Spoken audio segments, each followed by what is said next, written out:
Đây là chiếc phụ kiện chuyển đổi từ đầu jack Type-C sang Lightning 3.5 để chuyển đổi sang jack tai nghe.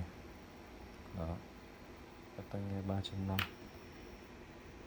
Cái này rất thích hợp cho các cái dòng điện thoại như Samsung Note 10 Plus. Đấy, và các dòng mà không có cái jack cắm trực tiếp của cái jack tai nghe. Đây, cái tai nghe tôi sẽ cắm vào cái jack này,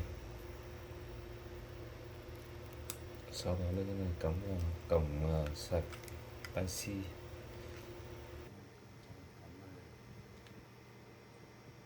Nói gì nói đi. Ok rồi.